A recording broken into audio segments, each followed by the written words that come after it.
Os olhares da imprensa, da sociedade estão voltados para esse julgamento, o interrogatório dos acusados, as falas das testemunhas, o discurso de defesa, de acusação, mas são jurados quem avaliam e definem o que é verdade nesse processo. Eles estão nesse momento votando, inclusive.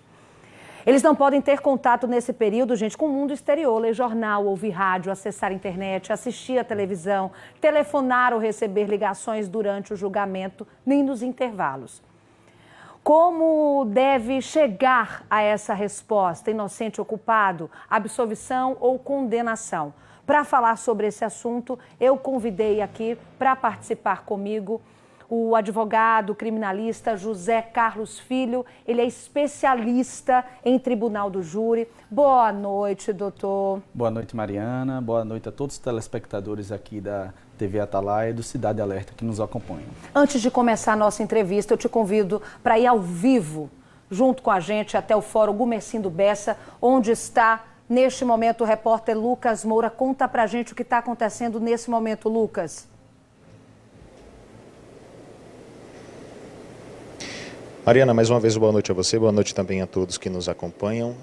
Nós estamos acompanhando ao vivo imagens desse momento e que é muito aguardado. A gente percebe que o juiz já está de volta ao tribunal, ele voltou à sessão. A sessão ela deve ser retomada oficialmente em instantes e a expectativa de todos que estão aqui dentro do plenário é pela sentença. A gente lembra que preside esta sessão o juiz Carlos Max Araújo Alves. Ele está em momentos antes e deve iniciar agora a sessão. Vamos acompanhar ao vivo.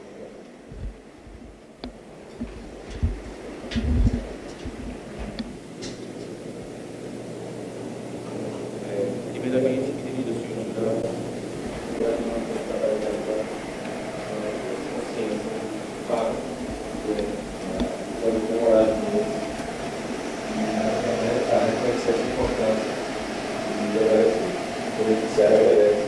a dedicação, compromisso, seriedade, interesse. Nossa gratidão. Muito obrigado. Eu me congratulo com a acusação na pessoa da promotora de justiça, doutora Mônica Maria Hardman Dantas Bernardes, o artigo da acusação, doutor Saulo Henrique Silva Caldas, e a defesa, na pessoa dos advogados, doutor Evaldo Fernandes Campos, doutor Márcio César Fontes Silva, doutor Heverson Cleverson Faria Silva, doutor José Valério de Azevedo Fernandes. Agradeço as palavras gentis que me foram direcionadas e parabenizo a todos pelo alto nível do debate. Neste momento, o juiz fazendo as saudações iniciais, agradecendo a todos pela atenção que tiveram e cuidado com todos os trabalhos ao longo desses 2 dias. E, na sequência, nós provavelmente teremos a oportunidade de acompanhar a sentença. Acredito que a partir de agora. Pensado o relatório e a fundamentação, na forma do artigo 492, incisos 1 e 2 do Código de Processo Penal.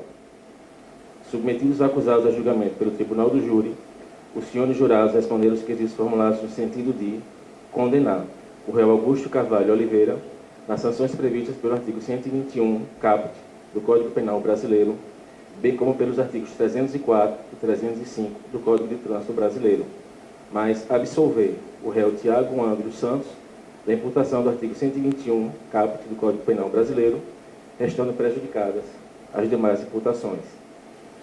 Considerando o veredicto a que chegou o Conselho de Sentença, passo a individualizar a pena do réu Augusto Carvalho Oliveira, tendo por base as disposições contidas nos artigos 59 e 68 do mencionado diploma legal, bem como o que prescreve o artigo 5º, inciso 46 da Constituição Federal. Com relação ao homicídio simples, analisa as circunstâncias judiciais nos seguintes termos. A culpabilidade merece destaque, haja vista a frieza e o desprezo pela vida humana demonstradas pelo réu ao dirigir em alta velocidade na contramão de direção, vindo a atingir a vítima com tamanha violência que a mesma chegou a ter um membro superior decepado com a colisão. Trata-se de uma conduta com reprovabilidade em elevado patamar, o que deve levar, portanto, à valoração de tal circunstância de forma negativa.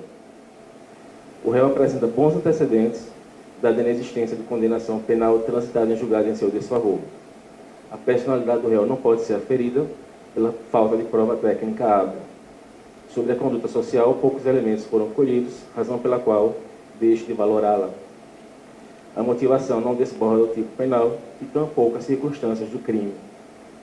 As consequências do crime são aquelas normalmente decorrentes do tipo e o comportamento da vítima, segundo o entendimento da jurisprudência do Superior Tribunal de Justiça, só pode ser mensurada para favorecer o réu ou permanecer neutra, porém nunca para prejudicá-lo. Assim, analisadas as circunstâncias judiciais previstas no artigo 59 do Código Penal, sendo uma delas desfavorável ao réu, a culpabilidade, fixo-lhe a pena base em 8 anos de reclusão. Não se fazem presentes circunstâncias atenuantes ou agravantes. Tampouco incidem causas gerais ou especiais de diminuição ou aumento de pena, pelo que torna a pena definitiva em 8 anos de reclusão. Com relação aos crimes conexos, artigos 304 e 305 da Lei 9.503. Com relação a tais delitos, observe que sua pena máxima em abstrato é de 1 ano de detenção, o que faz com que a prescrição da pretensão punitiva, neste caso, ocorra em 4 anos, nos termos do artigo 109, inciso 5 do Código Penal. Observe que a denúncia foi recebida em 28 de janeiro de 2015, folhas 162 a 164, tendo a prescrição se consumado em 28 de janeiro de 2019, data anterior à decisão de pronúncia de folhas 1.368 a 1.373, que foi prolatada em 4 de abril de 2019, não tendo havido neste intervalo nenhuma causa suspensiva ou interruptiva. Por tal razão, por força do advento da prescrição da pretensão punitiva, decreta a extinção da punibilidade do réu com relação aos crimes do artigo 304 e 305 do Código de Trânsito Brasileiro. Diante do reconhecimento da prescrição dos crimes conexos, remanesce a condenação pelo crime de homicídio simples, com pena definitiva de 8 anos de reclusão, a ser cumprida no regime inicial semiaberto, nos termos do artigo 33, parágrafo 2º da linha B do Código Penal. O acusado não ficou preso por este processo, razão pela qual não há detração a ser oferida.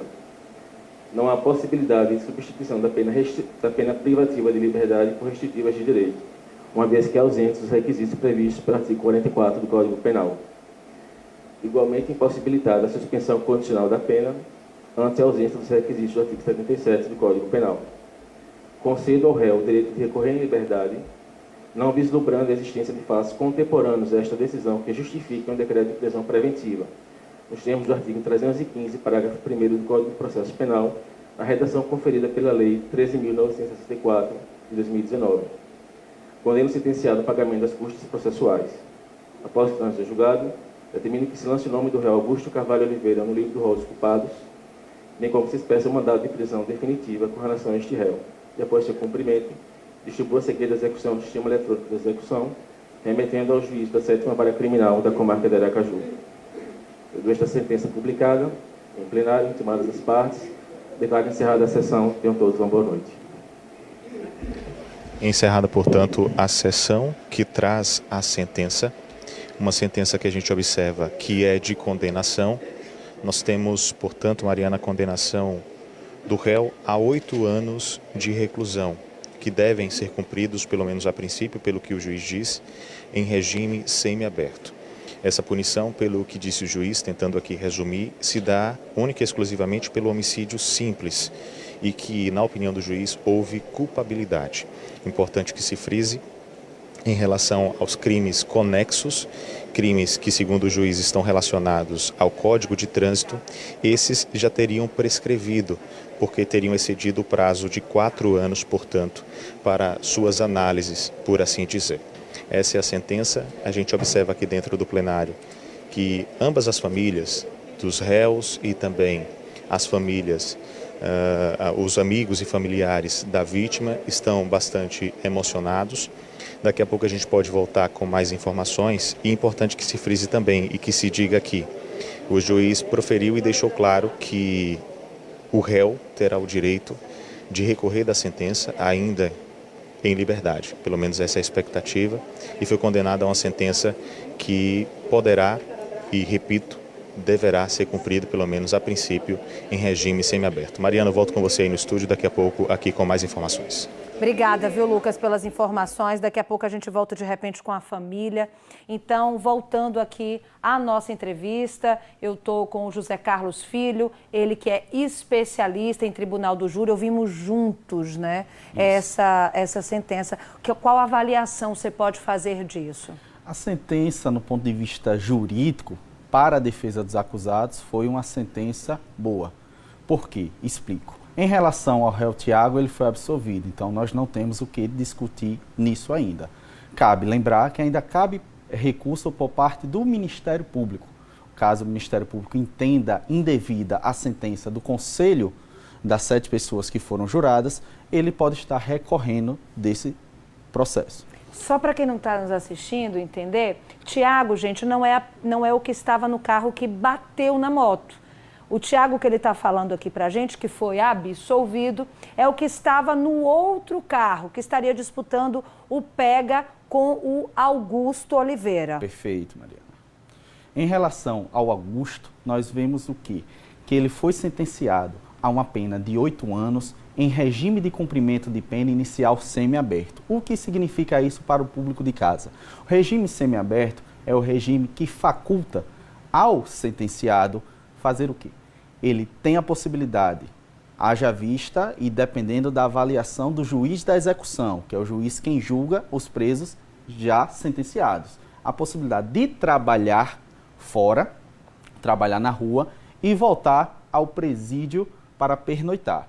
Lembramos que a instalação do regime semiaberto aqui no estado de Sergipe é uma decisão recente, ou seja, foi inaugurado em setembro do ano passado. Então, caso ainda não tivesse inaugurado o regime semiaberto aqui no estado de Sergipe, ele permaneceria no regime aberto, ou seja, ele não teria mais a possibilidade de voltar para o sistema carcerário. Lembrando, mais uma vez, a condenação do Augusto foi a 8 anos em regime semiaberto, mas isso não significa que imediatamente, ou seja, que amanhã ele já vá para esse regime semiaberto. Por quê? Não, Mariana. O que é que acontece? A condenação vai para um juiz de execução penal. Esse juiz de execução penal é o juiz que vai delimitar a execução, o regime e o tipo de cumprimento desse regime.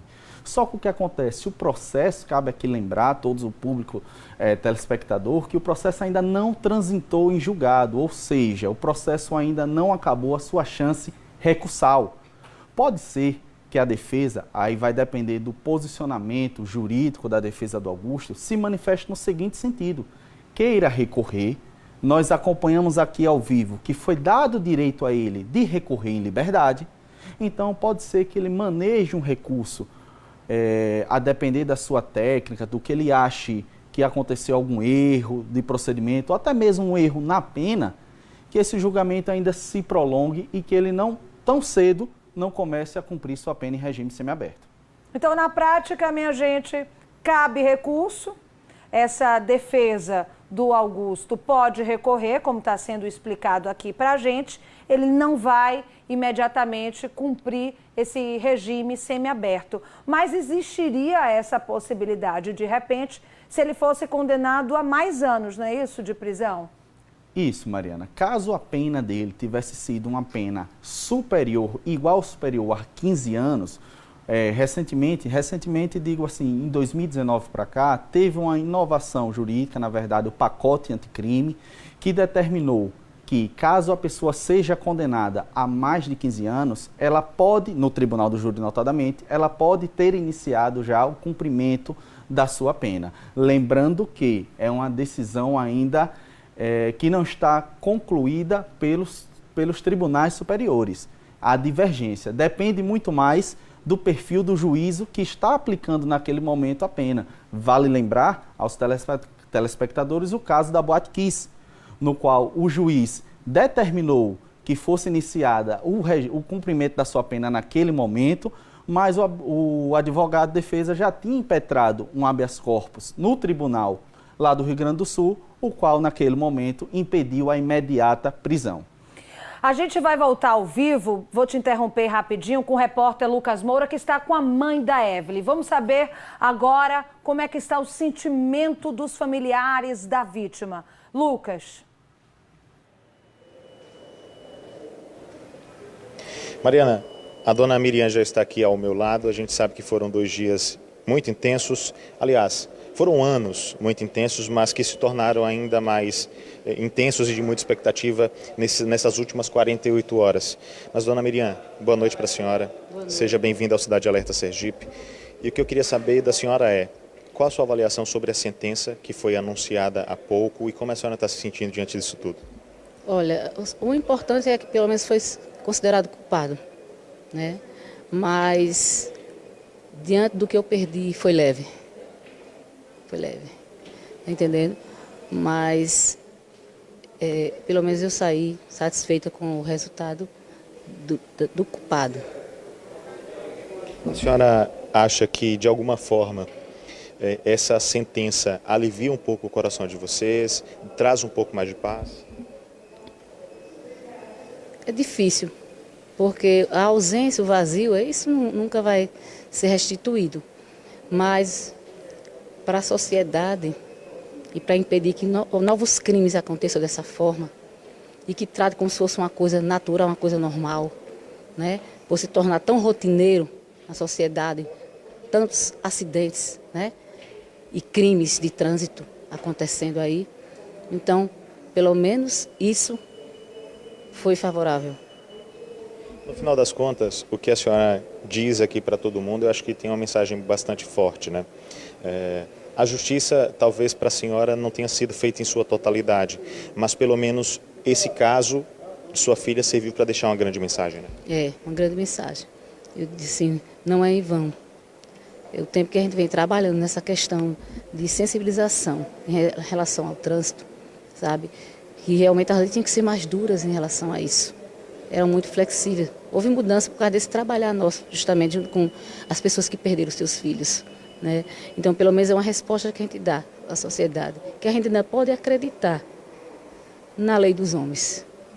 Eu percebi que no final da sentença, assim que a sessão ela foi oficialmente encerrada, a senhora se emocionou, o seu marido também. O que representam essas lágrimas? Olha, lágrima é uma defesa do nosso organismo, sabe? Então, a lágrima pode ser de alegria e pode ser de tristeza. É isso. Então, eu estou alegre pela condição de culpabilidade que ele teve, né? Mas, ao mesmo tempo, triste porque achei leve. Poderia ser uma coisa mais intensa. Mas sei também que na justiça existe muita fragilidade nesses processos. Muitas vezes a eloquência ganha mais do que a realidade, infelizmente, sabe? Mas de uma justiça a gente não pode escapar. É a do eterno, divino. A senhora se dá por satisfeita, a gente sabe que tem um assistente de acusação assistindo à promotoria, nós temos a própria promotora que pode naturalmente recorrer. A senhora cria expectativa de recorrer, lógico, não depende necessariamente da senhora, mas a senhora se dá por satisfeita com o que foi lido aqui hoje? Olha, assim, eu ainda nem assimilei muito essa questão, não posso nem lhe falar agora, nesse momento, sabe? Eu só posso ser grata a meu Deus pelo resultado. Né? Pelo menos esse ainda que não foi totalmente o esperado, mas que foi um resultado que a gente pode dizer assim, foi culpado, porque da forma como estava andando, parecia até que minha menina é que foi a responsável pela sua própria morte. E não foi, não foi. Então inverte as coisas e querem botar até chamar a imprensa de irresponsável, a gente viu aqui. Então você vê como as coisas são transtornadas na boca das pessoas. Né? Então eu espero realmente, sabe, que isso possa servir de lição para eles que se envolveram nessas questões aí, né? Colocar o prazer acima de todas as coisas, que isso possa servir de reflexão para não cometer mais, não andar mais em ambientes inadequados, arriscando a vida das pessoas. Dona Miriam, a gente agradece a presença e a participação da senhora ao longo de todos esses dias e a atenção que a senhora deu a gente. E o que a gente deseja agora é paz. Também eu agradeço a vocês, né, eu digo pela sensibilidade da TV, tá lá nos acompanhando desde o princípio, sabe? Desde o princípio eu contei com vocês. E a imprensa é algo super importante para a gente colocar, externar aquele sentimento. Então não se pode chamar uma imprensa de irresponsável, por hipótese nenhuma. Porque quem está vivenciando o problema sou eu.